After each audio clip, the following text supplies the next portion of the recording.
नमस्ते शिक्षार्थी, कैसे आप सभी। उम्मीद है आप लोगों की तैयारी बहुत अच्छी चल रही होगी। ऊंची उड़ान वादा सफलता का तैयारी आपके साथ वादा हमारा है कि आपको एक बेहतर रिजल्ट, बेहतर मुकाम तक पहुंचाएंगे। इसलिए देखेंगे कि आर्ट्स जो हमारी ऊंची उड़ान है उसकी टैगलाइन ही है ऊंची उड़ान वादा सफलता का। तो चलिए शुरुआत करते हैं हम अपनी कहानी को। और आज जो हमारा सेट है, सेट नंबर 25, जो कि बिहार पुलिस का कंडक्ट करवाया गया था। बिहार पुलिस के सेट नंबर 25 के साथ आपके साथ हम हाजिर हैं। इसके अलावा आपको जो बचा हुआ आपको बिहार पुलिस और बिहार दरोगा का है वो भी आपको मिलते चला जाएगा। तो चलिए कहानी की शुरुआत करते हैं। क्वेश्चन नंबर 1 क्या है हमारा क्वेश्चन नंबर 1। जानते होंगे कि पहला 10 क्वेश्चन हमारे लिए करंट अफेयर का रहता है, फिर उसके बाद इंग्लिश हिंदी का, फिर उसके बाद हम लोगों का इंग्लिश का, फिर उसके बाद हम लोगों का रहता है ज्योग्राफी और पॉलिटिकल साइंस का सेक्शन। तो चलिए पहला क्वेश्चन क्या है। हाल ही में भारत किस देश के साथ द्विपक्षीय वीजा छूट समझौता पर हस्ताक्षर किया है। तो द्विपक्षीय वीजा छूट के साथ जो भारत ने सऊदी अरबिया के साथ क्या किया है, अभी भारत और क्या नाम है, सऊदी अरबिया, दोनों ने द्विपक्षीय छूट को क्या किया है, हस्ताक्षर किया है। यह हस्ताक्षर किया गया है, इससे क्या होगा कि आधिकारिक तौर पे जो यात्राएं होती है भारत और क्या नाम है सऊदी अरबिया के बीच में, ये बहुत आसान हो जाएगा। इससे दोनों देश के जो आन जान होते हैं आधिकारिक तौर पे वो बहुत आसान हो जाएगा। साथ ही साथ ये हस्ताक्षर जो किया गया ये किसके बीच में, तो भारत के राजदूत जो हैं सुहेल एजाज खान, याद रख लीजिएगा, सुहेल एजाज खान वर्सेस, यानी कि वो प्लस जो है अब्दुल मजीद बिन राशिद, याद रखिएगा, अब्दुल बिन राशिद जो है, इन दोनों के बीच में ये क्या हुआ है, हस्ताक्षर हुआ है। तो ये आंसर क्या हो जाएगा आपका, सऊदी अरबिया हो जाएगा। हाल ही में गूगल पे ने किस बैंक के साथ साझेदारी पर अपना पहला क्रेडिट कार्ड लॉन्च किया है। तो ये एक्सिस बैंक के साथ, याद रखिएगा, एक्सिस बैंक के साथ जो है रुपे नेटवर्क का जो है क्रेडिट कार्ड लॉन्च करने को लेकर के गूगल पे ने क्या किया है, एक्सिस बैंक के साथ समझौता किया है। तो आंसर क्या हो जाएगा इसका, गूगल पे के साथ एक्सिस बैंक हो जाएगा। हाल ही में कहां अब तक की सबसे ज्यादा बाघ मृत्यु दर की गई है। बाघ जो मृत्यु दर हुआ है वो सबसे ज्यादा कहां हुई है, आपसे क्वेश्चन ये पूछ रहा है। ऑप्शन आपके पास महाराष्ट्र, राजस्थान, मध्य प्रदेश और नॉट, मतलब नन ऑफ दीज। आंसर हो जाएगा मध्य प्रदेश। मध्य प्रदेश में 2025 में रिपोर्ट के अनुसार 54 बाघ की क्या हुई है, मृत्यु हुई है। जबकि 2024 में जो है यहाँ पर बाघ की मृत्यु 46 हुई थी। यानी कह सकते वहाँ से इस बार 8 जो है वह ज़्यादा मृत्यु देखने को मिला। दूसरे नंबर पे चलेंगे तो महाराष्ट्र में लगभग 37 मृत्यु जो है वो दर्ज किया गया। पूरे भारत में चलेंगे इस साल तो 157 बाघ की क्या हुई है, मृत्यु हुई है, जो कि पिछले के अपेक्षा 126 की अपेक्षा, सोच सकते हैं इतना जो है मृत्यु दर ज़्यादा देखने को मिला है। तो भारत में बाघ को लेकर के बहुत ज़्यादा कहा जाता है मृत्यु दर हो गया है, क्योंकि बाघ, आपको पता होगा कि बाघ की संरक्षण अधिनियम 1973 लाएगा ताकि बाघ को क्या किया जा सके, बचाया जा सके, है ना।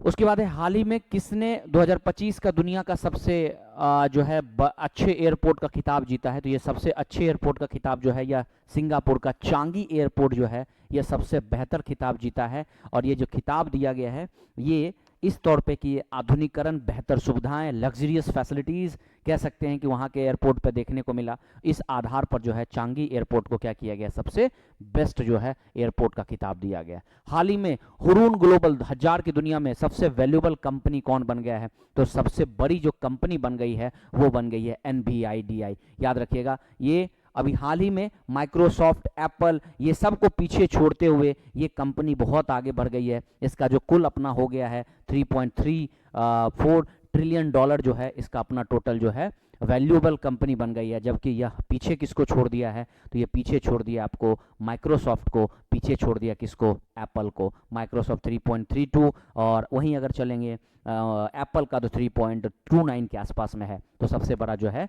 वह NVIDIA हो गया। हाल ही में IPL इतिहास में सबसे विदेशी जो खिलाड़ी महंगे बिके हैं वो कौन है। तो सबसे विदेशी जो महंगे खिलाड़ी बिके हैं वो कैमरन ग्रीन हैं। कैमरन ग्रीन को KKR ने क्या किया है कि 25.20 करोड़ में क्या किया है, परचेज किया है, जो कि सबसे महंगे खिलाड़ी के तौर पे आ गए। इससे पहले उन्हीं के देश के खिलाड़ी और वही टीम, यानी उनके देश के खिलाड़ी कौन, तो आपको पता होगा कि मिचेल स्टार्क, आप नाम जानते होंगे, उनको जो है KKR ने ही 24.75 करोड़ में खरीदा था। और इस बार कैमरन ग्रीन को ऑस्ट्रेलिया के दोनों हैं। भारत और किस देश के बीच अभ्यास मरुस्थल चक्रवात, जिसको आप डेजर्ट स्टॉर्म कहते हैं, वो जो है शुरू किया गया। तो ये जो भारत और यूएई के बीच में जो है ये शुरू किया गया है, याद रख लीजिएगा, भारत और यूएई के बीच में। ये कहाँ पे होगा? तो ये आबू धाबी में कराया जाएगा। और साथ ही साथ ये कब से? तो 18 से लेकर के 30 दिसंबर ये जो है अभी चल रहा है। और भारत की तरफ से कुल 45 बटालियन जो है यह इसमें हिस्सा लेने वाले हैं। तो आंसर क्या हो जाएगा आपका? यूएई हो जाएगा। IWLF जो है इंडियन वेट लिफ्टिंग जो है फेडरेशन, उसमें एथलीट्स में कमीशन में 2025 से 29 के बीच में अध्यक्ष किसको चुना गया है? तो ये अध्यक्ष चुना गया है मीराबाई चानू को जो है इसका अध्यक्ष चुना गया। याद रख लीजिएगा, मीराबाई चानू को क्या किया गया? इसका अध्यक्ष चुना गया है। और जो इसका उपाध्यक्ष है वो SA सतीश कुमार को क्या किया गया है? SA सतीश कुमार, ये जो दिख रहा होगा ना, इनको उपाध्यक्ष जो है वह चुना गया है। तो आई होप आपका ये भी क्लियर हो गया होगा। बिहार दिवस 2025 का 113वां स्थापना दिवस है इस बार। इसका थीम क्या है? तो इस बार का थीम है उन्नत बिहार विकसित बिहार। उन्नत बिहार विकसित बिहार। बिहार की जो आज़ादी मतलब क्या? बिहार का अलग हुए 113 साल हो गया है और प्रत्येक 22 मार्च को आपको पता होगा बिहार दिवस मनाया जाता है। तो इस बार का जो बिहार दिवस का थीम है वो है उन्नत बिहार विकसित बिहार। उन्नत बिहार विकसित बिहार। बिहार का वह कौन सा जिला है जो 100% डिजिटल बैंकिंग वाला राज्य बन गया है? तो 100% डिजिटल बैंकिंग वाला जो जिला बना है, सॉरी राज्य ने जिला बना है, वो है जहानाबाद। यानी जहानाबाद के लोगों जो बैंकिंग यूज करते हैं उसके 100% लोगों के पास जो है वह ऐप के माध्यम से एक्सेस करना शुरू कर दिए हैं। यानी जितना वहाँ पर टोटल जो अकाउंट होल्डर है उन सबों को ऐप के माध्यम से सबको जोड़ दिया गया है। तो कह सकते हैं एक तरह से कि जहानाबाद 100% जो है वह डिजिटल बैंकिंग वाला जिला बन गया है। ठीक है, बहुत महत्वपूर्ण सवाल ये सब है आपके लिए। फिर इसके बाद आपके लिए कुछ पता होगा कि इंग्लिश का क्वेश्चन आपके लिए हम लोग लाते हैं। तो इंग्लिश का जो क्वेश्चन है उसको लेकर के हम लोग आपके सामने है। क्या क्वेश्चन है जरा गौर करिए। पूछ रहा है Monica is the only girls dash ऐसे have been selected for the competition. तो इसका आंसर हो जाएगा Monica is the only girls that whose ऐसे, यहाँ पे हुज का प्रयोग हो जाएगा, हुज ऐसे has been selected for the competition. I dash English for 25 years. क्या हो जाएगा? I have been teaching English for 25 years, है ना। उसके बाद उसके बाद क्या है कि I was very cold yesterday so I remained indoors dash day। तो indoors क्या हो जाएगा? indoors all day, यानी indoors मतलब हम दिन भर जो है वो घर में रहे क्योंकि तबीयत खराब था, इसलिए यहाँ पर all का प्रयोग हो जाएगा। his habits are very similar dash mine। तो his habits are very similar so that similar to mine, है ना, similar to mine, यहाँ पर to का प्रयोग हो जाएगा। फिर उसके बाद passive voice, Kamal had broken his leg, Kamal had broken his leg। तो इसका हो जाएगा his leg had been broken by कमल, यानी आंसर क्या हो जाएगा इसका? ए हो जाएगा। आंसर क्या हो जाएगा? ए हो जाएगा। 16वें नंबर क्वेश्चन पे चलते हैं। Active voice, when is coffee taken by you, when of coffee is taken by you. तो इसका आंसर क्या हो जाएगा? इसका आंसर हो जाएगा when do you take coffee, when do you take coffee, when do you take coffee. A fault that may be forgiven, a fault that may be forgiven, क्या हो जाएगा? वैनियल्स। ये जो वैनियल्स दिख रहा है ये हो जाएगा। बाकी 18वें क्वेश्चन की तरफ चलते हैं। आधुनिक भारतीय भाषाओं में दूसरा सबसे भाषा परिवार कौन है? तो सबसे जो दूसरा सबसे बड़ा भाषा परिवार है वो है भारतीय यूरोपियन, सबसे बड़ा परिवार माना जाता है। और जो ऑस्ट्रिक निषाद या फिर क्या द्रवियन जो है ये दूसरा सबसे बड़ा परिवार माना जाता है। 20% के आसपास जो है ये भाषा बोली जाती है। वहीं पर अगर इसका बात करेंगे तो लगभग 70% के आसपास ये भाषा बोली जाती है। तो सबसे जो दूसरा हो जाएगा वो क्या हो जाएगा? द्रवियन। जो साउथ इंडिया में आप मैक्सिमम भाषा देखेंगे वो द्रवियन देखने को मिल जाता है। और हिंदी, इंग्लिश, ये सब भाषा जो मुख्यतः उत्तर भारत में बोला जाता है वो भारतीय यूरोपियन का है। पारिस्थितिकी के संदर्भ में किए गए समीकरण किस क्षेत्र के आकार और उसकी उपस्थिति प्रजातियों की संख्या के संबंध को दर्शाता है? यानी पारिस्थितिकी संदर्भ में ये देखा जाता है किसी भी क्षेत्र का कितना आकार है और उसकी कितनी वहां पर संख्या रह रही है प्रजातियों को। तदनुसार कुछ गुणांक दिया गया जिसको ये निरूपित किया गया है। log s बराबर log c plus Z log A. तो इसका आंसर क्या हो जाएगा? इसमें पूछ रहा है कि निरूपित किया गया है, तो समाश्रय गुणांक का मतलब यहाँ पर जेड का बात कर रहा है। जेड जो है इसके थ्रू इस शब्द का इस्तेमाल किया जा रहा है। यानी अगर इस जेड शब्द को यहाँ पर बताना पड़े तो आप इस बात को समझ लीजिए कि जो हमारा क्षेत्र है उस क्षेत्र में कितने प्रजाति है और उसकी क्या संख्या है, इसके आधार पर इसको दर्शाया जाता है। प्रजातियां पौधे और जानवरों की वे प्रजातियां जो विशेष रूप से किसी विशेष क्षेत्र में पाई जाती है। यानी देखिए हर आधार पर प्रजातियों को क्या क्या वर्गीकरण किया गया है। तो प्रजातियां पौधे या जानवरों की वे प्रजातियां जो किसी विशेष रूप से क्षेत्र में, मतलब कोई विशेष रूप में ही पाया जाता है, तो उसको हम लोग अस्थानिक के तौर पे जानते हैं। किस नाम से जानते हैं? अस्थानिक, जो उस क्षेत्र में ही सिर्फ पाए जाते हैं।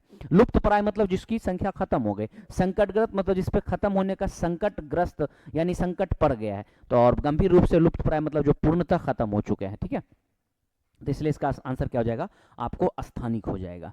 पृथ्वी पर प्लेट प्रवाह की प्रकार कितनी होती है? तो प्लेट की प्रवाह की 3 प्रकार होती है। प्लेट प्रवाह की कितनी होती है? 3 प्रकार होती है, जिसमें अपसारी, जिससे प्लेट एक दूसरे से दूर जाता है, अभिसारी, एक दूसरे के नजदीक आती है, फिर सीमांत संरक्षी यानी एक दूसरे के ऊपर आता है। यानी प्लेट का एक दूसरे से दूर जाना अपसारी, फिर अभिसारी, फिर उसके बाद एक दूसरे के ऊपर आना सीमांत संरक्षी कहलाता है। इजराइल और जॉर्डन के बीच जो दक्षिणी पश्चिमी जो एशिया के स्थलरुद्ध सॉल्ट लेक है वह कौन सा है? तो ये हो जाएगा आपको डेड सी हो जाएगा। क्या हो जाएगा आपको? डेड सी। बाकी अगर बात करेंगे डुआन 2 पॉइंट्स का बात करेंगे तो ये अंटार्कटिका का जो क्षेत्र है उसको ये अलग करता है। अड़ाल सी चलेंगे तो ये कजाकिस्तान और उज्बेकिस्तान जो है उसको ये अलग करता है अड़ाल सी। उसके अलग कैस्पियन को चलेंगे तो आप जानते होंगे कि ये यूरोप को एशिया से अलग करता है। निम्नलिखित क्षेत्र मतलब यूरोप और एशिया के बीच में है। निम्नलिखित क्षेत्र में टॉरिड जोन के बीच किसके? टॉरिड जोन जिसको आप उष्णकटिबंधीय क्षेत्र कहते हैं। तो यह कर्क रेखा और मकर रेखा के बीच के जो क्षेत्र को हम क्या कहते हैं? जो 23.5 डिग्री उत्तर से लेकर के ये आपको 0 डिग्री है और ये 23.5 डिग्री, ये 23.5 डिग्री, इस बीच जोन को टॉरिड जोन के नाम से भी जानते हैं, उष्णकटिबंधीय क्षेत्र के नाम से भी इसको जानते हैं। तो इसका आंसर क्या हो जाएगा? आपको सी हो जाएगा। भारत का प्रमुख गेहूं उत्पादक क्षेत्र कौन सा है? तो भारत का प्रमुख उत्पादक गेहूं क्षेत्र जो है पंजाब और हरियाणा का मैदानी क्षेत्र है, क्योंकि आपको पता होगा ये सिंधु गंगा मैदान के क्षेत्र का हिस्सा है। सिंधु गंगा मैदान का क्षेत्र है और यहाँ पर मिट्टी जो है बहुत उपजाऊ है, इस वजह से पंजाब हरियाणा का मैदानी क्षेत्र हो जाएगा। हुगली नदी तट पर सर्वाधिक विकसित उद्योग का नाम क्या है? हुगली नदी के तट पर जो सर्वाधिक विकसित उद्योग हुआ है वो हुआ है जूट उद्योग। आपको पता होगा हुगली नदी के किनारे किनारे पूरे लंबे दूरी तक जो है 96 किलोमीटर तक, लगभग 30-32 किलोमीटर की चौड़ाई में जो है जूट उद्योग बहुत ज़्यादा हुआ, क्योंकि वहाँ पर जूट की खेती बहुत ज़्यादा होती है, इसलिए वहाँ पर जूट उद्योग बहुत ज़्यादा है। निम्नलिखित में से कौन सा बृहस्पति का चंद्रमा नहीं है? तो टाइटन जो है वह बृहस्पति का चंद्रमा नहीं है, दिमाग में बैठा लीजिएगा। बाकी जितने भी आपको दिख रहा होगा कौन, कैलिस्ट्रो, गैरोमीड, यूरोपा, ये सब जो है ये सब क्या है? इसका क्या है? सबसे बड़ा, सॉरी ये इसका नहीं है। वहीं अगर हम बात करेंगे आपको क्या नाम है, गैलीनियन का बात करेंगे, आपको नहीं जो मेंशन किया गैलीनियन, वो बृहस्पति का सबसे बड़ा ग्रह माना जाता है। गैलीनियन जो है वो सबसे बड़ा ग्रह माना जाता है। बच्चों की मुक्त और अनिवार्य रूप से शिक्षा का अधिकार अधिनियम 2009 मुक्त रूप से जो है देने का ये कब लागू किया गया? 2010 में जो है इसको लागू किया गया था। शिक्षा के अधिकार अधिनियम 2009 के तहत 2010 में इसे क्या किया गया? लागू किया गया, जो कि पूरे देश में इसको लागू किया गया था और उस समय के जम्मू कश्मीर को छोड़ करके तत्कालीन बाकी सभी राज्यों में क्या किया गया था? इसको लागू किया गया था। फिर सवाल हुआ किस संशोधन के तहत शिक्षा के अधिकार को भारतीय संविधान में शामिल किया गया? आपको पता होगा 86वां संविधान संशोधन हुआ था 2002 में। उस 2002 के बाद इसे 21A के तहत जो है इसे शिक्षा के अधिकार के में इसे ऐड कर दिया गया। तो इसलिए इसका आंसर क्या हो जाएगा? आपको 86 का ए हो जाएगा। ठीक है, 4 के ए में इसको जोड़ा गया, सॉरी। उसके बाद क्या है? भारतीय प्रत्येक राज्य का डैश गणतंत्र दिवस पर अपनी राजधानी का झंडा फहराता है। तो ये हो जाएगा, जो राज्यपाल होता है वो गणतंत्र दिवस पर क्या करता है? अपना झंडा जो है वो फहराता है ना, राष्ट्रीय ये। उसके बाद हम बात करते हैं 21A में उसको ऐड किया गया। जीबी मालवंकर भारत के संविधान सभा के डैश अध्यक्ष थे। तो जीबी मालवंकर जो थे वो कार्य समिति अधिनियम के अध्यक्ष थे। कार्य समिति अधिनियम के ये अध्यक्ष थे, इसलिए इसका आंसर क्या हो जाएगा? बी हो जाएगा। तो आई होप आपका जो क्वेश्चन था वो पूरी तरह से क्लियर कर दिया गया। बाकी इसके साथ अगले टॉपिक के साथ आपको लेकर के चलेंगे आदित्य सर, फिर उसके बाद मनोज सर। अगर आपको अच्छा लग रहा है तो बहुत बहुत बहुत बहुत धन्यवाद आप सबों को। ज़्यादा से ज़्यादा शेयर करिए और दरोगा के लिए स्पेशल प्रोग्राम आपके लिए लाया जा रहा है। करंट अफेयर का सीरीज आपके लिए लाया जा रहा है। कल शाम में 8 बजे करंट अफेयर आपके लिए लाया जाएगा। तो मिलते हैं कल हम लोग आपके साथ 8 बजे live. Thank you so much.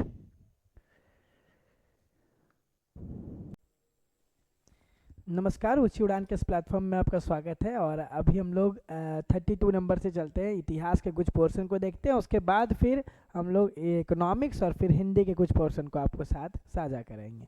ठीक है, तो स्टार्ट करते हैं 32वें नंबर सवाल से कि प्राचीन भारत में गोत्र प्रथा के बारे में निम्नलिखित में से कौन सा कथन सत्य है? कौन सा कथन सत्य है? गोत्र प्रथा के बारे में आपको बताना है। ठीक है, गोत्र प्रथा के बारे में कि पुरुषों और महिलाओं में से एक ही गोत्र में शादी करने की अपेक्षा की जाती थी। क्या एक ही गोत्र में शादी होता था? बस इतना ही ध्यान रखिए, बस बस इसको अंडरलाइन कर लीजिए। एक ही गोत्र में शादी क्या आज होता है? अगला प्रश्न, समान गोत्र के लोग उस व्यक्ति के वंशज माने जाते थे जिसके नाम पर गोत्र का नाम रखा गया है। ठीक है, मतलब समान व्यक्ति के जो गोत्र हैं वो एक ही के वंशज माने जाएंगे। महिलाओं ने शादी के बाद अपने पिता का गोत्र बरकरार रखना पड़ता था, पति का नहीं, पिता का लिखा हुआ है, ध्यान रखिएगा। अब पूछा जा रहा है सत्य कौन सा है? डी नंबर भी पढ़ लेते हैं। डी नंबर का सवाल है कि ऑप्शन में है कि प्रत्येक गोत्र का नाम एक प्रसिद्ध राजा के नाम पर होता था। राजा के नाम पे तो नहीं होता था, किनके नाम पर होता था? तो ऋषि मुनि के नाम पर होता था। पिता, महिलाएं शादी के बाद अपने पति का गोत्र धारण करती थी, ना का पिता का, ये भी गलत है। पुरुष और महिलाएं एक गोत्र में शादी आज भी नहीं कर सकते हैं, अलग अलग गोत्रों में शादी होती है। तो सिंपल सा सवाल है, इसका राइट आंसर क्या होगा? बी नंबर, कि समान गोत्र के जो लोग होते हैं उन्हें एक ही वंशज का माना जाता है, वो ऋषि मुनि के नाम पे आधारित वो गोत्र प्रथा चलती है। ठीक है, 33वें नंबर पे आते हैं, 33 नंबर, कि निम्नलिखित में से किस शासन के दौरान चतुर्थ बौद्ध संगति में बौद्ध धर्म दो विचारों में बंट गया, एक हीनयान और एक महायान? बता दें कि चतुर्थ बौद्ध संगति हुई है, 4 बौद्ध संगति हमें देखने को मिलती है, और चौथी बौद्ध संगति में जो बौद्ध धर्म है वो 2 भागों में बंट गया, एक हीनयान बने, एक महायान बने। अब हीनयान और महायान के बीच में अंतर समझ जाइएगा। कुछ लोग हैं जो कुछ एक समूह है, एक विचारधारा है जो बुद्ध के पुराने, जो बुद्ध ने कहा था उन विचारधाराओं को मानते हैं, और कुछ हैं जो बुद्ध की पूजा करनी शुरू कर दी है, जो उन्होंने बुद्ध को भगवान मान करके उनकी पूजा करनी शुरू कर दी। तो ये किनके दौरान हुआ है? तो ये कुषाण कनिष्क के राजा थे। ठीक है, कनिष्क राजा थे, कुषाण वंश से आते हैं। तो ध्यान रखिएगा किस शासन के दौरान? तो कुषाण के कनिष्क के शासन के दौरान हमें देखने को मिलता है कि जो बौद्ध धर्म है वो 2 भागों में विभाजित हो गया। ठीक है, अगला प्रश्न है कि निम्नलिखित में से किस चोल सम्राट ने बल्लौर की लड़ाई में पांड्य राजा राजसिम्हा द्वितीय को हराया था? किन्होंने हराया था? तो ध्यान रखिएगा ये प्रांतक प्रथम है। ठीक है, प्रांतक प्रथम है, तो यहाँ पे स्पेलिंग एरर है, प्लीज ध्यान रखिएगा। प्रांतक प्रथम इसका राइट आंसर होगा। ठीक है, प्रांतक प्रथम इसका राइट आंसर होगा। अगला प्रश्न, निम्न गोदावरी नदी क्षेत्र में अमरावती की महान स्तूप की दीवारें निम्नलिखित में से किस उभरी हुई मूर्ति पर सुसज्जित थी? तो बता दें कि इस समय में जो स्तूप बन रही है वो बौद्ध धर्म से संबंधित है, और ये जो रिलीफ बनता था, ये जो कलाकृतियां बनती थी स्तूप के सामने, वो बांस रिलीफ में हमें देखने को मिलेगा, वो बांस रिलीफ इसका राइट आंसर होगा। ठीक है, इसका राइट आंसर बी नंबर होगा, बांस रिलीफ, ध्यान रखिएगा। अगले प्रश्न की तरफ बढ़ते हैं, 36 नंबर के, तल्ला को पार। ठीक है, 2 सेकेंड,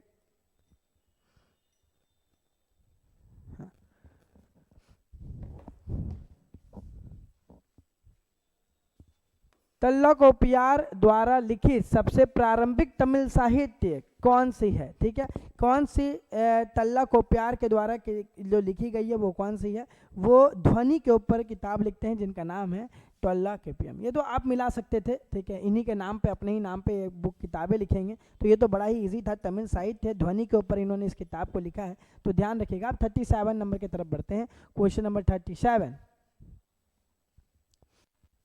12वीं शताब्दी में कलहन द्वारा लिखी गई पुस्तक रासतरंगिणी मूल्य रूप से किस निम्नलिखित में से किस भाषा में लिखी गई है? तो कलहन के द्वारा जो रासतरंगिणी किताबें हैं जिसमें भारत की इतिहास, कश्मीर के बारे में हमें विवरण देखने को मिलता है, ठीक है, कश्मीर का इतिहास लिखा गया है, वो संस्कृत भाषा में लिखा गया है। तो ध्यान रखिए, कलहन ने जो रासतरंगिणी लिखा है, कश्मीर का जो इतिहास लिखा है, कश्मीर का इतिहास जो लिखा है वो संस्कृत भाषा में लिखा है। प्लीज इस चीज को ध्यान रखिएगा, इसका आंसर होगा कश्मीर। ठीक है, कश्मीर का आंसर होगा संस्कृत, संस्कृत में ही भाषा को लिखा गया है। ठीक है, अगले प्रश्न 38 नंबर की तरफ बढ़ते हैं कि तारानुमा मंदिर किसके शासनकाल के दौरान बनाए गए हैं? तो इस समय आपको होयसल देखने को मिलेंगे, होयसल के राजा, ठीक है, विष्णु के द्वारा जो है इस मंदिर को बनाया गया है, एकदम तारा रूपी सामान। ठीक है, मानिए कि एकदम तारा रूप में आपको देखने को मिलेगा, यह मंदिर है विष्णु के द्वारा, विष्णु के द्वारा ये मंदिर बनाया गया है। ठीक है, ध्यान रखिएगा, विष्णुवर्धन राजा है, विष्णुवर्धन के द्वारा ये मंदिर बनाया गया है। निम्नलिखित में से किस शासक ने दिल्ली पर पृथ्वीराज चौहान से पहले शासन किया था? ठीक है, मतलब दिल्ली में पृथ्वीराज चौहान से पहले किन्होंने शासन किया था? तो ये सवाल आपको मिला है पहले भी, अनंगपाल याद करिए, आपको पहले भी ऐसे सवाल देखने को मिले हैं कि किन्होंने शासन किया है, तो वो अनंगपाल इसके राइट आंसर होंगे। ठीक है, पृथ्वीराज चौहान से पहले भी दिल्ली में अनंगपाल ने शासन किया था, फिर पृथ्वीराज चौहान हारते हैं, फिर दिल्ली सल्तनत की स्थापना होती है। बाबर को कहाँ 1530 में पहली बार, प्लीज देखिए पहली बार पूछ रहा है, ठीक है, मतलब बाबर को 2 बार दफनाया गया है, एक बार आगरा, ठीक है, तो पहली बार जो है आगरा में दफनाया गया था, फिर वहां से लेकर के काबुल आए थे। ठीक है, तो मानिए कि यहाँ पर सवाल है कि 1530 में पहली बार, मतलब सर्वप्रथम कहाँ पर दफनाया गया है, तो आगरा, इसलिए राइट आंसर क्या होगा? बी इसका राइट आंसर होगा। बाद में फिर उनको वहां से निकाल करके कश्मीर काबुल में दफनाया गया। ठीक, तो पहले आगरा, बाद में काबुल, इसलिए इसको ध्यान रखिएगा। ठीक है, 41 नंबर, चौसा और कन्नौज की लड़ाई में शेर खां हुमायूं को हराया और उसे कहाँ भागने के लिए मजबूर किया? उसे ईरान भागने के लिए मजबूर किया था। ध्यान रखिएगा, क्यों ईरान भेज रहे हैं? क्योंकि यहाँ पर चौसा की लड़ाई हो रही है। चौसा की लड़ाई शेर खां और हुमायूं के बीच में हो रही है। लड़ाई कब हो रही है इस चीज को भी ध्यान रखिए, 1539। ठीक है, 1539 में लड़ाई होती है, चौसा का युद्ध होता है, और इस चौसा के युद्ध में हुमायूं पराजित होता है और हुमायूं को मजबूरन भागना पड़ता है अपने भाई के पास, ईरान वो भागते हैं। तो इसका राइट आंसर क्या होगा? इसका राइट आंसर होगा ईरान, हमारा सी नंबर। ठीक है, अगला प्रश्न 42 नंबर सवाल यह है कि निम्नलिखित में से कौन तानसेन के गुरु थे? तानसेन याद करिए, अष्ट दिग्गजों में एक हमें देखने को मिलते हैं, नवरत्नों में एक हमें देखने को मिलते हैं, स्वामी हरिदास इसके गुरु थे। ठीक है, तो ध्यान रखिए तानसेन, आप नाम जरूर सुनेंगे स्वरध्वनि में तानसेन का, तो इनके गुरु जो थे वो स्वामी हरिदास थे। थॉमस मुनरो द्वारा तैयार की गई रैयतवाड़ी प्रणाली, हाँ मतलब क्या, सुनिए कि कॉर्नवालिस के द्वारा बंगाल में एक प्रणाली लाई गई थी जिसका नाम था स्थायी बंदोबस्त। उसके कुछ समय के बाद भारत में स्थायी बंदोबस्त में बहुत सारी खराबियों के बाद भारत में 1813 में थॉमस मुनरो के द्वारा रैयतवाड़ी प्रणाली लाई जाती है, जिसमें कृषि को सीधे सरकार को वार्षिक कर देना पड़ता था। निम्नलिखित में से किस वर्तमान राज्य प्रांत में प्रचलित थी? मतलब समझिए, स्थायी बंदोबस्त में सीधे किसान पैसा नहीं दिया करते थे, बीच में बिचौलिया होते थे, बीच में जमींदार होते थे, वो पैसा संग्रह करते थे, वो पैसा लेते थे, फिर वो पैसा जाकर के ब्रिटिश अधिकारी को जाकर के देते थे। लेकिन समय बीता, फिर कुछ समय के बाद ये खराबियां आई और फिर रैयतवाड़ी प्रणाली आई, और रैयतवाड़ी प्रणाली में कृषक सीधे सरकार को पैसा देती थी, और ये जो व्यवस्था है वो तमिलनाडु में शुरू किया गया सबसे पहले, फिर उसके बाद महाराष्ट्र वाले क्षेत्र में हमें देखने को मिलता है। तो रैयतवाड़ी प्रणाली जो है वो तमिलनाडु, महाराष्ट्र, स्थायी बंदोबस्त जो है वो बंगाल, प्लीज लिख लीजिएगा, स्थायी बंदोबस्त जो है वो बंगाल, रैयतवाड़ी हमें तमिलनाडु और हमें देखने को मिलता है कहाँ पर, तो महाराष्ट्र, और एक है महलवाड़ी जो हमें पंजाब सब वाले एरिया में देखने को मिलती है। ठीक है, महलवाड़ी में भी गांव के मुखिया कर वसूला करते थे, वही जा करके दिया करते थे। बहुत अच्छा सवाल है कि निम्नलिखित में से कौन भारत राज्य अंग्रेजी के साथ सहायक संधि पर हस्ताक्षर करने वाला पहला राज्य है? सुन लीजिए, सहायक संधि के ऊपर कभी भी सवाल आए तो पहले आपके माइंड में ईयर आ जाना चाहिए 1798। ठीक है, 1798 किनके द्वारा लाया गया है? तो वेलेस्ली के द्वारा लाया गया है। ठीक है, वेलेस्ली के द्वारा एक सहायक संधि लाई गई है जहां पर सेना आपको अंग्रेजी अधिकारी की मिलेगी, लेकिन उसका पालन पोषण आपको खुद करना होगा। आप किन्हीं से भी बात करते हैं, किसी अन्य राजाओं से अगर बात करते हैं तो आपको ब्रिटिश अधिकारी से परमिशन लेना होगा। ये थी हमारी सहायक संधि, और इस सहायक संधि की जो सबसे पहले हस्ताक्षर किए हैं वो हैदराबाद किए हैं, ध्यान रखिएगा, इसलिए इसका राइट आंसर क्या होगा? हैदराबाद इसका राइट आंसर होगा। निम्न में से किसे पंजाब केसरी भी कहा जाता है? ठीक है, बहुत अच्छा सवाल है कि पंजाब केसरी करके किनको पुकारा गया है, तो ध्यान रखिए लाला लाजपत राय, और आपको पता होगा कि साइमन कमीशन, वापस जाओ साइमन गो बैक का नारा लगाते लगाते लाला लाजपत राय की मौत हो जाती है। भगत सिंह उससे बहुत ज़्यादा आघात पहुंचता है और भगत सिंह उसके बाद HRA अधिवेशन में जाते हैं, तो ध्यान रखिएगा उसमें लाला लाजपत राय को पंजाब केसरी कह के पुकारा जाता है। 46 नंबर, 46 नंबर 7 मई को फांसी हो गई थी, याद रखिएगा, ठीक है। 46 नंबर में 2 वर्ष में चली आ रही हथियारबंद आदिवासी संघर्ष को समाप्त करते हुए अल्लूरी सीताराम राजू को कब गिरफ्तार किया गया? सर जी 7 मई को फांसी हो गई थी, हाँ 7 मई को इनको फांसी हो गई थी। और याद रखिएगा इन्हें गिरफ्तार कब किया गया है? इन्हें गिरफ्तार मई में ही किया गया था, ठीक है, मई 1924 में, और फिर 7 मई को इनको फांसी चढ़ा दिया गया। और अंग्रेजी अधिकारी इतने खराब निकले कि इन्होंने इनको पेड़ में बांध करके छोड़ दिया, ठीक है। तो ध्यान रखिए जो आदिवासी से एक राष्ट्रवाद की नींव रखते हैं, अंग्रेजी खिलाफ के आंदोलन के खिलाफ बात करते हैं, लेकिन उनको भी ऐसे मार दिया गया है, ठीक है। 47 नंबर बड़ा सवाल है कि 47 नंबर देखिएगा, 47 नंबर में है कि मध्य भारत में सतनामी आंदोलन के संदर्भ में निम्नलिखित कथनों पर विचार कीजिए। इस आंदोलन की स्थापना घासीदास ने की थी, सही है। यह आंदोलन चमड़ा श्रमिकों की स्थिति में सुधार लाने के लिए किया गया था, सही है। दोनों बातें सही हैं। तो उपयुक्त कथनों में से कौन सा कथन सही है? ए और बी दोनों सही है। इसका राइट आंसर क्या होगा? बी नंबर इसका राइट आंसर होगा, ठीक है। अगला प्रश्न, पूना सतारा कहाँ पर है? महाराष्ट्र, ठीक है। पूना सतारा और महाराष्ट्र अन्य शहरों में निम्नलिखित में से कौन सा संगठन स्थापित किया गया जिसमें ब्राह्मणवादी रूढ़िवाद के खिलाफ कार्य किया और हिंदू धर्म सुधार का प्रयास किया? तो ये जो है परमहंस मंडली। याद रखिएगा जो ब्राह्मणवाद इस समय में देश में जो ब्राह्मणवाद बहुत ज़्यादा फैल रहा था उसी के खिलाफ बात करते हुए हम नजर आते हैं, ठीक है, पूना सतारा वाले क्षेत्र में। तो इसका राइट आंसर क्या होगा? इसका राइट आंसर होगा परमहंस मंडली, इसका राइट आंसर होगा, ध्यान रखिएगा। तो 48 नंबर हो चुका है हमारा परमहंस मंडली के साथ। 49 नंबर पे चलते हैं। 49 नंबर का सवाल है कि निम्नलिखित में से कौन रहूनमाई महजनदारियासन सभा के रिलीजियस रिफॉर्मर एसोसिएशन के संस्थापक में से एक हैं? तो वो दादा भाई नेरोजी हैं। और आपको पता है दादा भाई नेरोजी ने ही ड्रेन ऑफ वेल्थ थ्योरी का सिद्धांत भी दिया है, ठीक है। 50वें नंबर सवाल, सिख सुधारकों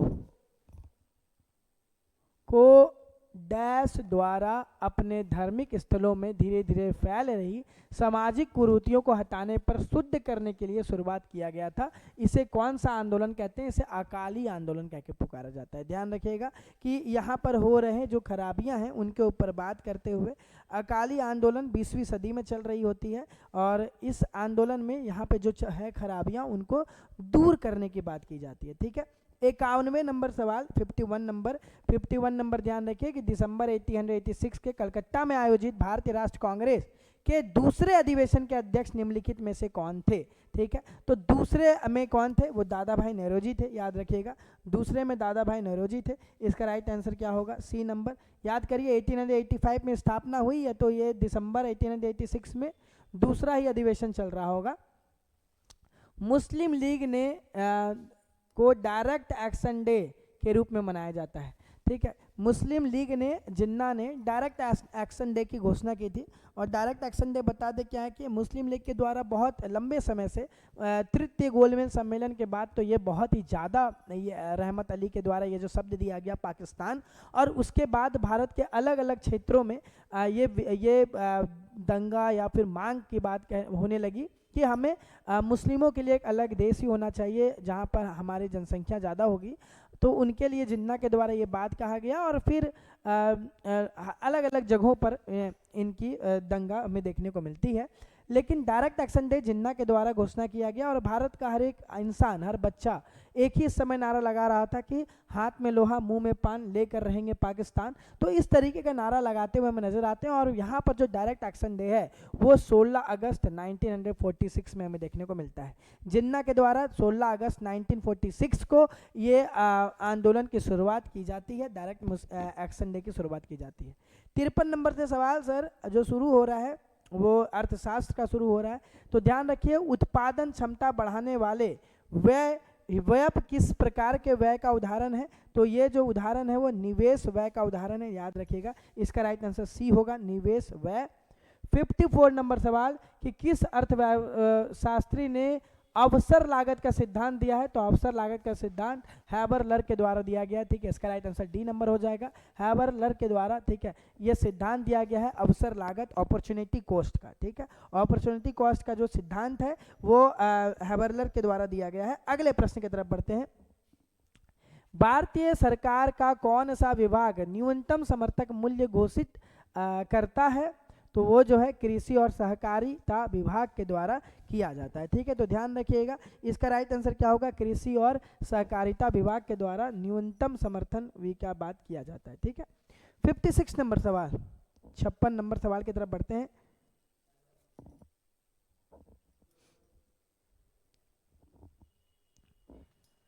भारत में सूक्ष्म वित्त आंदोलन माइक्रो फाइनेंस मूवमेंट औपचारिक रूप से डैश द्वारा डैश से एक पायलट आधार पर शुरू किया जाता है। नाबार्ड 1992 में बनी थी, इतना आपको याद होगा। तो नाबार्ड 1992 कहाँ पर है? देखिए 1994 है, ये तो होगा नहीं। नाबार्ड 1992 किसके लिए काम होता है? तो राज्य कृषि एवं ग्रामीण विकास बैंक में जो हमें देखने को मिलता है 1992 में इसकी स्थापना की जाती है। आंसर क्या हो जाएगा? ए नंबर इसका राइट आंसर होगा, ठीक है। तो ध्यान रखिएगा, ए नंबर इसका राइट आंसर होगा। नाबार्ड 1992 आपको याद रखना है, बाकी पूरा प्रश्न आपके सामने हूबहू रखा हुआ था।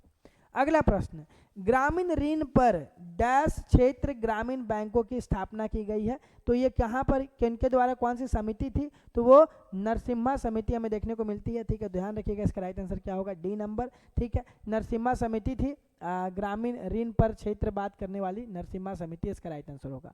58 नंबर, एक अल्पमूल्यक कोड है जो विशिष्ट रूप से निफ्ट प्रणाली के में भाग लेता है और बैंक शाखा की पहचान करता है। आप कभी भी बैंक अकाउंट खुलवाने के लिए जाएंगे तो आपको बैंक शाखा एक कोड देगी, ठीक है। जहाँ बैंक ब्रांच होगा वहाँ से आपको एक कोड मिलेगा, उसको क्या नाम से पुकारा जाता है? वो IFSC कोड होता है। हर बैंक का आपको अलग अलग, हर ब्रांच का आपको अलग अलग देखने को मिलेगा, उसको क्या कहते हैं? IFSC कोड कहते हैं। तो इसका राइट आंसर ए नंबर होगा। 59 नंबर, बाजार में कॉफ़ी, ठीक है। बाजार में कॉफ़ी के मूल्य में परिवर्तन के प्रति चाय की मांग की प्रतिक्रिया का माप डैश एक उदाहरण है। परस्पर मांग लोचक है, ठीक है। कि चाय और कॉफ़ी में कोई एक इंसान अगर मूल्य बढ़ेगा तो दूसरे की तरफ ट्रांसफ़र कर जाएंगे, तो ये परस्पर मांग लोच है, ठीक है। ये अगर आपके पास ऑप्शन मिल जाता है कि आप कॉफ़ी लीजिएगा या चाय लीजिएगा, अगर किसी एक का दाम बढ़ जाता है तो आप दूसरे तरफ शिफ्ट होते हुए नजर आएंगे, इसी कारण से उसका आंसर बी नंबर हो जाएगा। मुद्रास्फीति को नियंत्रण करने के लिए RBI द्वारा निम्नलिखित में से किस मौद्रिक नीति उपकरण का उपयोग किया जाता है? अभी आप थोड़ी देर पहले यही सवाल देखे तो थोड़ा अलग था कि RBI का गठन कब किया गया है। तो ऐसे ही आपको ये भी सवाल देखने को मिलेगा कि अगर मुद्रास्फीति को नियंत्रण करना है, जो सतत वृद्धि हो रही है, अगर उसको नियंत्रण करना है तो उसके लिए RBI द्वारा जो मौद्रिक नीति उपकरण जो बैंक से वो पैसा लेके रखती है, वो किस दर पर लेकर के रखती है? तो वो रेपो दर पे रख के रखती है। ध्यान रखिएगा, इसका राइट आंसर क्या होगा? सी नंबर इसका राइट आंसर होगा, रेपो दर। अगले प्रश्न की तरफ बढ़ते हैं जो आपका हिंदी से रहेगा। अभी तक हम लोगों ने इतिहास और अर्थशास्त्र के सारे पोर्शन को कवर कर लिया है। अब हम लोग हिंदी के कुछ पोर्शन की तरफ बढ़ते हैं कि भूखे को भोजन दो। इस वाक्य में को कौन सा कारक है? तो वो संप्रदान कारक है। तो ध्यान रखिएगा, भूखे को भोजन दो, ये संप्रदान कारक का भाग है। थोड़ा पानी किस विशेष का उदाहरण है? थोड़ा पानी जो है परिणाम बोधक का उदाहरण है। ये संख्या नहीं बताता, ये मात्रा को दर्शा रहा है, तो ध्यान रखिएगा परिणाम बोधक इसका राइट आंसर होगा। अगला प्रश्न है कि ग्राम का विशेषण क्या होता है? ग्राम का विशेषण ग्रामनी होता है। तो याद रखिएगा ग्रामीण इसका राइट आंसर होगा, बी नंबर ग्रामीण। ग्राम का विशेषण ग्रामीण होता है, ठीक है। बोलते हैं क्या कि आप ग्रामीण हैं। अगले प्रश्न की तरफ बढ़ते हैं, 64 नंबर, वह आया था, ये किस काल का उदाहरण है? सवाल ही सिंपल है कि वो आया था, जहां पर था जुड़ जाएगा तो वो क्या बन जाएगा? वो भूतकाल का उदाहरण। ध्यान रखिएगा, निम्न में से एक विशेषण को चुनिए। विशेषण कौन सा है? मिठास विशेषण नहीं है, दौड़ना विशेषण नहीं है, बल्कि काला जो है ये विशेषण है। बड़ा इजी सवाल है, तो काला जो होगा वो विशेषण होगा। उपसर्ग का प्रयोग किसमें होता है? उपसर्ग किसको कहते हैं? उपसर्ग कब लगता है? किसी शब्द के प्रारंभ में लगने पर वो उपसर्ग बन जाता है, और अगर कोई शब्द अंत में लगता है तो उसे प्रत्यय कहते हैं। जैसे कि मान लीजिए कि अगर कोई शब्द है दास और उसके आगे हम कुछ भी एक शब्द लगा देते हैं कि नीर दास, ऐसे कुछ भी अगर लगा दिए तो इससे आगे में शब्द बन करके अगर मूल शब्द के आगे कोई एक शब्द जुड़ जाता है तो उसे क्या कहते हैं, उसे हम लोग प्रत्यय, उसके हम लोग उपसर्ग कह के पुकारते हैं। तो ये कब लगता है, ये शब्द के प्रारंभ में लगता है, ध्यान रखिएगा, ठीक है, शब्द के प्रारंभ में लगता है और वो उसका नाम बदल देता है। 67 नंबर की तरफ बढ़ते हैं। अभिनंदन में कौन सा शब्द उपसर्ग है? नंदन शब्द है मूल शब्द, इसके आगे में क्या जुड़ा है, अभी जुड़ा है और मतलब बदल दिया है, तो ध्यान रखिएगा अभी इसका राइट आंसर होगा। धुंधला में कौन सा प्रत्यय है? धुंध शब्द है मूल शब्द है, इसमें प्रत्यय क्या जुड़ा है, ये ला जुड़ा है और ला जुड़ करके फिर मूल शब्द का मतलब बदल दिया, इसलिए इसका आंसर क्या होगा, ला। अन्वय का संधि विच्छेद करना है, ध्यान रखिएगा, अन्वय का संधि विच्छेद, अन्वय का संधि विच्छेद क्या होगा, अनु जोड़ अय, ठीक है, अनु जोड़ अय जो होगा वो आपका अन्वय का संधि विच्छेद है। पाकिट मार शब्द का समास कौन सा है? तो ये जो समास है वो तत्पुरुष समास है, ध्यान रखिए, ठीक है, तो पॉकेट मार शब्द जो है वो तत्पुरुष समास है। और आगे के जितने भी प्रश्न हैं फिर 71 नंबर से आपके साथ मनोज सर लेकर के चलेंगे, तो आप जुड़े रहें ऊंची उड़ान के साथ, सफलता वादा के साथ, और अपनी तैयारी को बहुत अच्छे तरीके से करें। और आगे के जितने भी प्रश्न हैं वो आपको मनोज सर अपने साथ साझा करेंगे, तो आप उनके साथ जुड़े रहें और आगे के प्रश्नों को देखें। धन्यवाद। जय हिंद, स्वागत है आप सभी का ऊंची उड़ान के सफलता सीरीज में। तो दोस्तों अभी हम लोग शुरू कर चुके हैं बिहार कांस्टेबल का सेट नंबर 25, जिसमें अभी आप लोगों को आदित्य सर ने और सुमित सर ने बहुत ही शानदार तरीके से अन्य सब्जेक्ट कवर किया होगा, और अभी हम लोग साइंस कवर करेंगे, उसके बाद मैथमेटिक्स कवर करने वाले हैं। तो चलिए हम लोग देख लेते हैं इस सेट का 71 नंबर क्वेश्चन और साइंस का पहला क्वेश्चन क्या कह रहा है। तो क्वेश्चन कह रहा है कि फ्यूज तार के संबंध में निम्नलिखित में से कौन सा कथन सही है। तो देख लेते हैं, इनमें निम्न गलनांक और निम्न चालकता होती है। तो हालांकि फ्यूज तार में निम्न गलनांक तो होता है लेकिन निम्न चालकता नहीं होती है। इसमें उच्च गलनांक होता है नहीं, तो उच्च गलनांक नहीं होता है, और निम्न चालकता भी नहीं होती है। इसमें निम्न गलनांक होता है, तो हाँ निम्न गलनांक होता है और उच्च चालकता होती है, तो ऑप्शन सी सही हो जाता है। जो एक फ्यूज होता है, घरों में जो फ्यूज उपयोग में लाया जाता है, उसमें क्या होता है, तो उसमें निम्न गलनांक होता है और उच्च चालकता होती है। निम्न गलनांक इसलिए होता है कि कहीं पे शॉर्ट सर्किट हो या किसी को जब करंट लगता है तो जो फ्यूज होता है वो एक तरह से गल जाता है, जो फ्यूज होता है वो गल जाता है, क्योंकि उसकी जो गलनांक जिन तारों की बनी होती है वो निम्न गलनांक होते हैं, लेकिन उसमें धारा प्रवाहित जो होता है वो पर्याप्त मात्रा में प्रवाहित होता रहता है, इसलिए उसे उच्च चालकता भी कहा जाता है। आगे हम लोग देख लेते हैं, निम्नलिखित में से कौन सा उपकरण सर्किट में करंट की उपस्थिति का पता लगाता है। तो सर्किट में थोड़ा सा भी करंट होना तो उसकी उपस्थिति का पता लगा लेगा, वो कौन लगाएगा, तो गैल्वेनोमीटर लगाता है। गैल्वेनोमीटर से हम लोग, हालांकि कोई भी सर्किट होता है उसमें करंट का पता लगाया जा सकता है। और बात कर लें स्फिग्मोमैनोमीटर, ये किस में प्रयोग में लाया जाता है, तो स्फिग्मोमैनोमीटर जो होता है वो रक्तचाप को मापने के लिए प्रयोग में लाया जाता है। बैरोमीटर का प्रयोग क्या है, तो वायुमंडलीय जो दाब होता है, वायुमंडलीय दाब उसको मापने के लिए प्रयोग में लाते हैं। मैग्नेटोमीटर, इसका प्रयोग किसके लिए होता है, तो ये चुंबकीय क्षेत्र मापने के लिए इसका प्रयोग किया जाता है। आगे हम लोग देख लें, तो प्रकाश की तरंग दैर्घ्य मापने की इकाई क्या है, तो प्रकाश की तरंग दैर्घ्य जो मापते हैं वो एंगस्ट्रम में मापते हैं। एक एंगस्ट्रम क्या होता है, एक एंगस्ट्रम बराबर 10 पे पावर -10 मीटर होता है, ठीक है, 10 पे पावर -10 मीटर होता है एक एंगस्ट्रम। डाइन, पहले बल मापने के लिए डाइन का प्रयोग हुआ करता था, फैराडे विद्युत क्षेत्र ही मापते हैं। हालांकि कैंडेला क्या होता है, तो ज्योति तीव्रता मापा जाता है। आगे देख ले, तो आप दो समय के निर्देशों के बीच शामिल वेग समय ग्राफ की वक्र के तहत क्षेत्र को क्या कहेंगे, तो उस क्षेत्र को हम लोग कहेंगे विस्थापन, ठीक है। यहाँ पे दो समय अंतराल दिया है, दो समय अंतराल के बीच जो दूरी तय की जाती है उसको हम लोग विस्थापन एक तरह से कहते हैं, जिसको वेग समय ग्राफ में दर्शाया जाता है। फिलोसॉफी नेचुरलिस प्रिंसिपिया मैथमेटिका, जिसे प्रिंसिपिया के नाम से जाना जाता है, 1687 में प्रकाशित हुई, किस वैज्ञानिक की महान कृति है। तो ये प्रिंसिपिया किस वैज्ञानिक की महान कृति है, तो ये आइजैक न्यूटन की हो जाती है, ठीक है।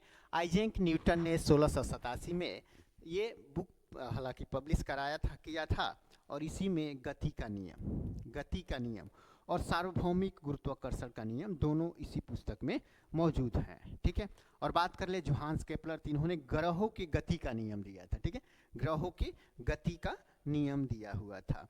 अब बात कर लें धातुओं और उनके अयस्कों के संदर्भ में कौन सा युग्म गलत है।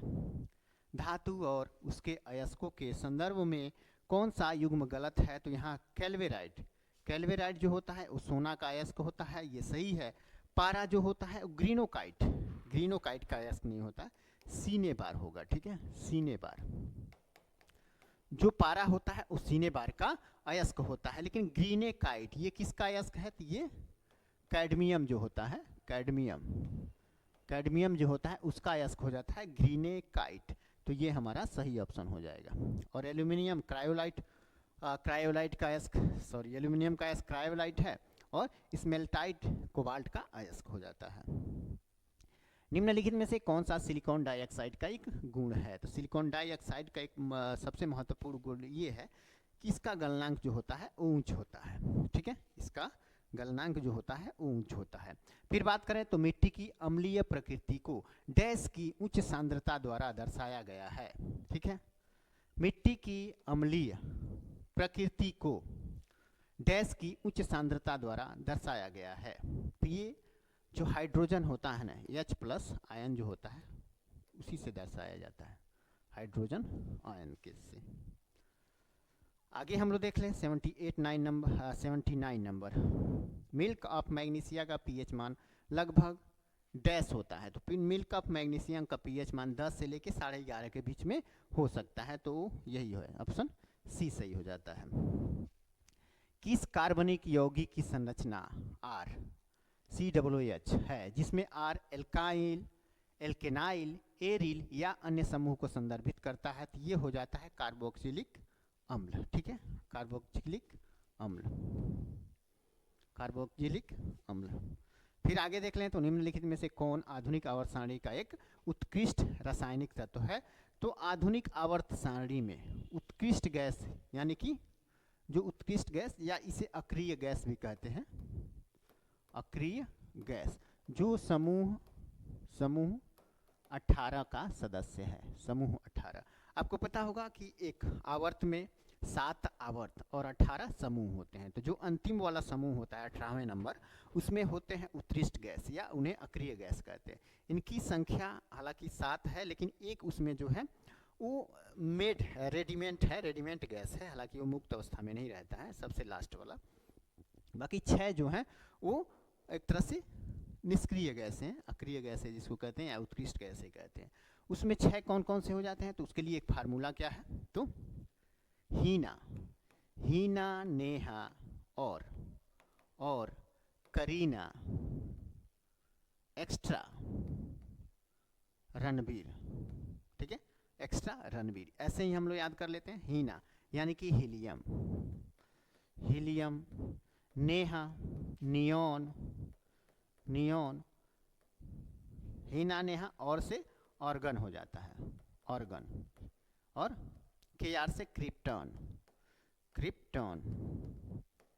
और एक्स ई से जीनोन हो जाता है। ठीक है, जीनोन,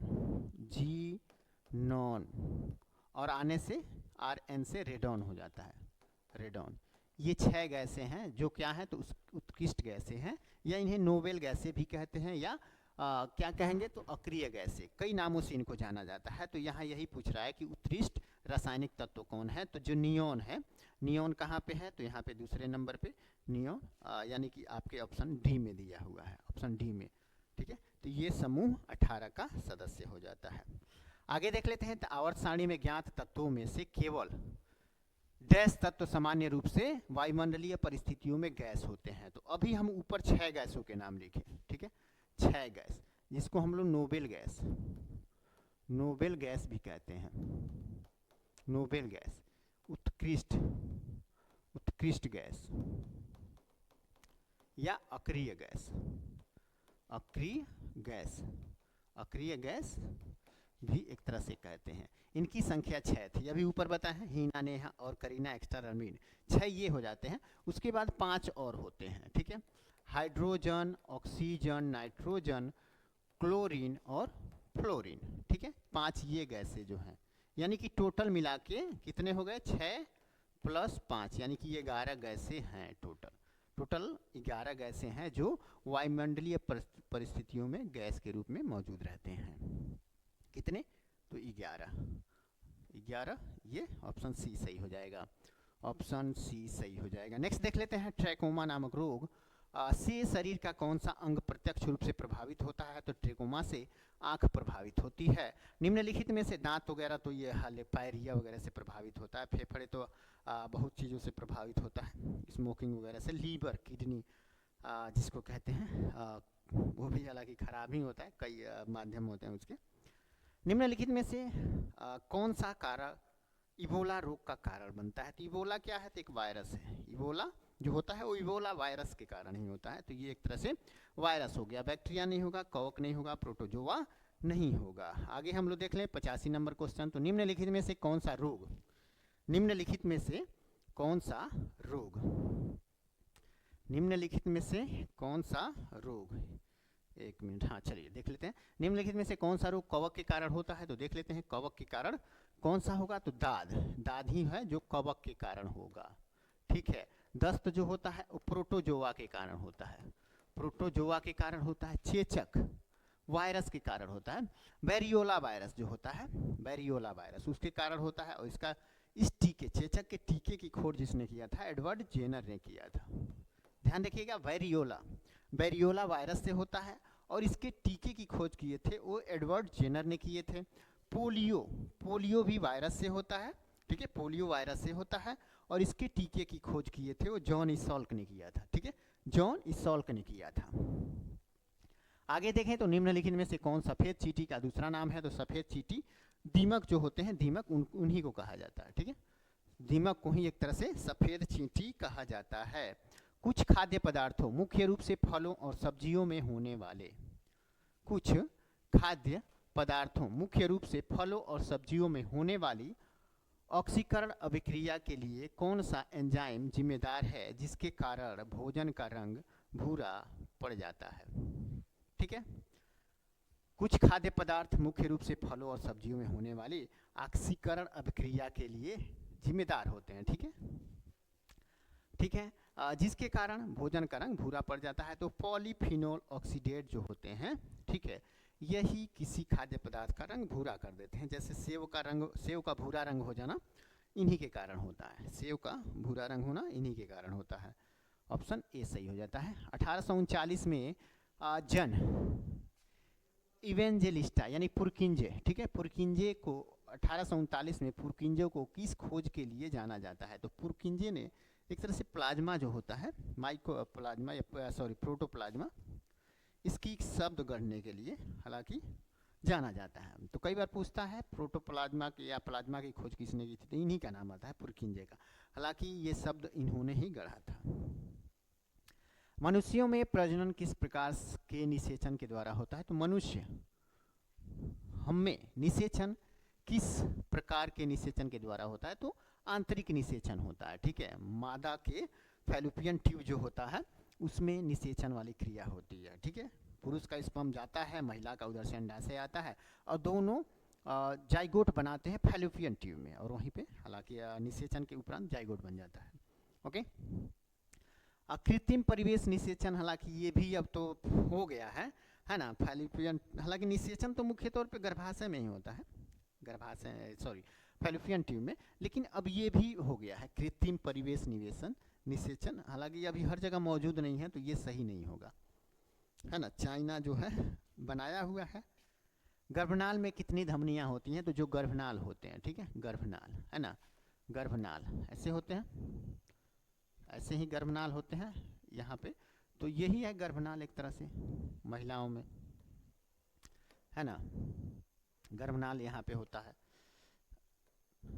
तो इसमें कितनी धमनियां होती हैं, ठीक है, धमनियां कितनी होती है, धमनियों की संख्या 2 होती है, लेकिन अगर सीरा पूछ दे, सीरा, तो ये 1 होता है, धमनी 2 सीरा 1। धमनी क्या कार्य करता है, तो शुद्ध रक्त को लाता है, लेकिन सीरा अशुद्ध रक्त को वापस लेके जाता है। ठीक है, तो इसलिए सीरा 1 है और धमनी 2 है। अमीबा के शरीर में बाहर निकलने वाली अलग अलग लंबाई के उभार क्या कहलाते हैं, जो प्रकट और गायब हो सकते हैं। ठीक है, उभार होता है और समाप्त हो जाता है, उभार होता है और समाप्त हो जाता है, वो होता है स्यूडोपोडिया। कॉपी किए गए टेक्स्ट को पेस्ट करने के लिए प्रयुक्त शॉर्टकट कुंजी कौन सी है। ठीक है, यहाँ क्या कह रहा है, कॉपी किए गए टेक्स्ट को पेस्ट करना तो सबको पता रहता है, कंट्रोल सी से कॉपी करते हैं और कंट्रोल भी से पेस्ट कर देते हैं। कंट्रोल एक्स से क्या करते हैं तो कट कर देते हैं, कट, और कंट्रोल पी से प्रिंट करते हैं, प्रिंट। ठीक है, प्रिंट करते हैं।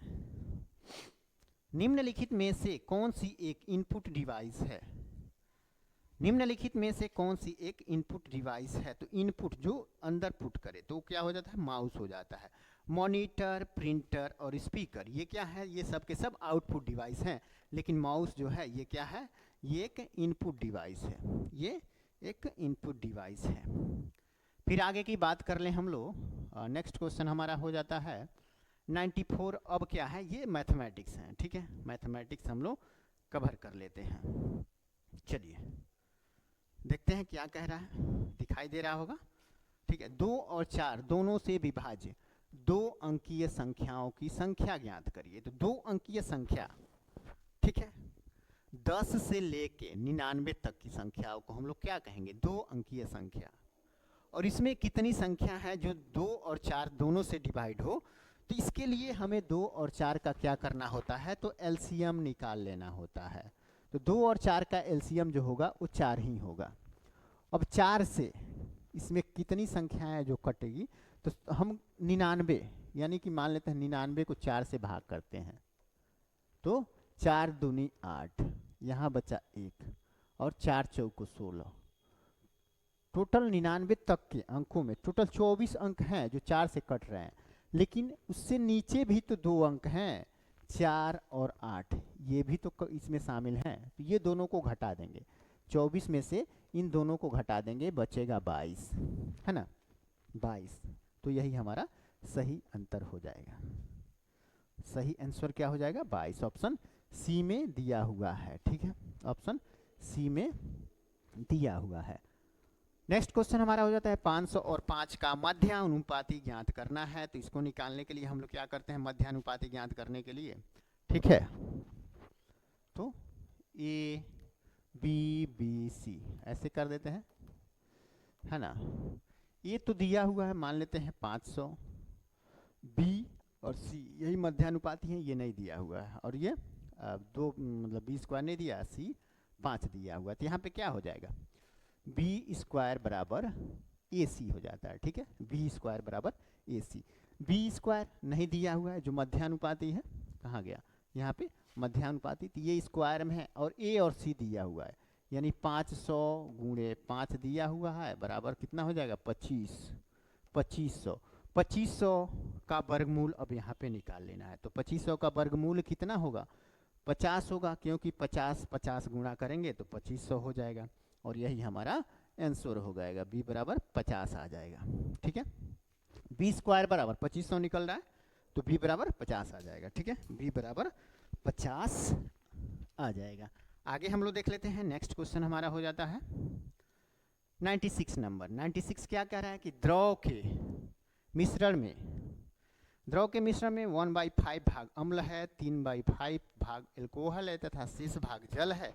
यदि मिश्रण की कुल मात्रा 20 लीटर है तो मिश्रण में कितनी पानी है। यहाँ देखिए 20 लीटर टोटल मात्रा है, 20 लीटर में 1/5 है ना, 1/5 अम्ल है और 3/5 क्या है, तो एल्कोहल है, और दोनों को जोड़ देंगे तो 4/5।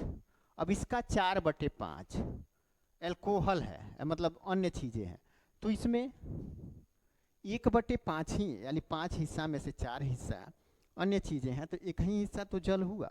ठीक है, एक ही हिस्सा, तो यानी कि 120 का ओनली 20 का 1/20 का 1/5 ये जल हो जाता है। ठीक है, कॉमन सेंस की बात है, यहाँ पे, तो 5 चौको 20 हमारा 4 आंसर आ जाएगा। ऑप्शन सी में सही हो जाता है। आगे हम लोग देख लें 97 नंबर। 20 महिलाएं एक कार्य को 15 दिन में पूरा कर सकती हैं और वहीं 16 पुरुष उसी कार्य को 15 दिन में। यम 20 महिलाएं 15 दिन बराबर फीमेल वाला, तो 16 महिलाएं 15 दिन, 16 महिलाएं 15 दिन, ठीक है, कर सकती हैं। तो एक पुरुष और एक महिला का कार्य कुशलता के बीच का अनुपात निकालना है। तो बस इसी को कट कर दीजिए आपस में, है ना, बड़ा इक्वल टू है, तो 15 से ये 15 कट गया, 4 चौको 16, 4 पचे 20, यानी कि 5:4 हमारा आंसर आ गया। 5:4 किस में है? ऑप्शन डी में दिया हुआ है, ऑप्शन डी में दिया हुआ है। आगे देख लेते हैं। एक दुकानदार एक पंखे का मूल्य, एक दुकानदार एक पंखे का मूल्य उसके क्रय मूल्य से 25 अधिक अंकित करता है तथा इसके अंकित मूल्य पर 18% छूट देता है। यदि वह 96 रुपये का लाभ अर्जित करता है तो पंखे का अंकित मूल्य ज्ञात करना है। ठीक है, चलिए देख लेते हैं, है ना। 25% अधिक अंकित करता है तो अंकित मूल्य में एमपी मान लेते हैं 125 है। मार्क प्राइज प्राइज उसका रियल प्राइस जो है वो 100 मानेंगे तो मार्क प्राइज वैसे भी कितना ज़्यादा अंकित कर रहा है 25%, तो एमपी 125 हो जाएगा, है ना। अब 125 में हम लोग पहले क्या कास्ट प्राइज दिख रहा है कि नहीं दिख रहा है, ऊपर नीचे लिखते हैं। कास्ट प्राइज 100 माने हैं तो मार्क प्राइज उस पर मार्क प्राइज 125 हो जाता है। कास्ट प्राइज 100 माने हैं मतलब क्रय मूल्य 100 तो विक्रय अंकित मूल्य 125 है। ठीक है, अब देखो 125 पे क्या कर रहा है तो कितने का छूट दे रहा है 18% का।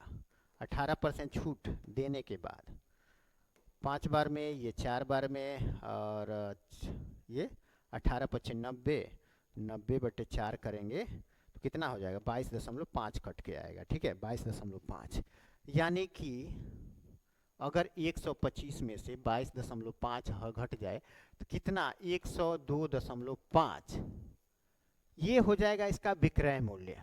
विक्रय मूल्य, ठीक है, जो क्रय मूल्य से मात्र 2.5 ज़्यादा है, तो 2.5 बराबर कितना है 96 रुपया। 2.5 बराबर 96 रुपया। तो यहाँ पे क्या पूछ रहा है अंकित मूल्य। अंकित मूल्य हम लोग कितना माने थे 125, है ना, 125 माने थे।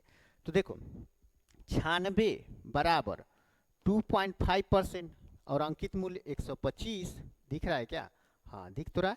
अब कट कर देते हैं, यहाँ से दशमलव हटाने के लिए एक दशमलव 0 यहाँ पे लगा देंगे और 25 5 125, 96 96 5 480 और 1 0 4800 हमारा आंसर निकल के आ जाता है। ठीक है, 4800 ऑप्शन डी में सही है, ऑप्शन डी हमारा सही हो जाता है। अब देख लेते हैं 99 नंबर क्वेश्चन। एक घड़ी जिसका अंकित मूल्य कितना है 10,000 है ना, 40% और k% की क्रमिक छूट उपलब्ध कराते हैं, उपलब्ध है। यदि घड़ी का विक्रय मूल्य 24 है तो k का मान ज्ञात करना है।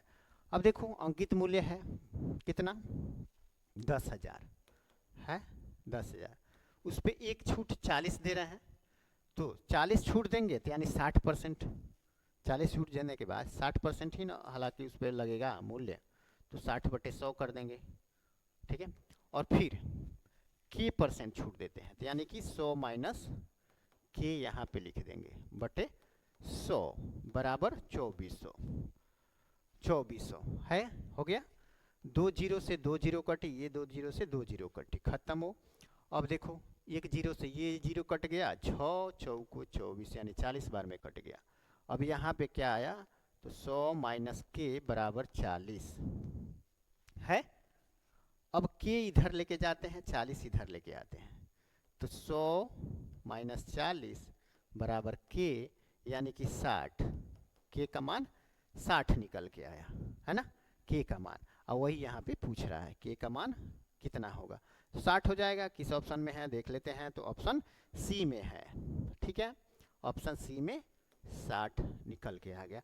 अब देख लेते हैं लास्ट क्वेश्चन। लास्ट क्वेश्चन क्या है, एक गुणोत्तर श्रेणी का प्रथम पद 2 है और सामान्य अनुपात 3 है, तो गुणोत्तर श्रेणी का 5वां पद क्या होगा। तो ये निकालने के लिए एक फार्मूला होता है, जैसे टी एन बराबर क्या होता है, तो A R square N minus 1 कर देते हैं, ठीक है।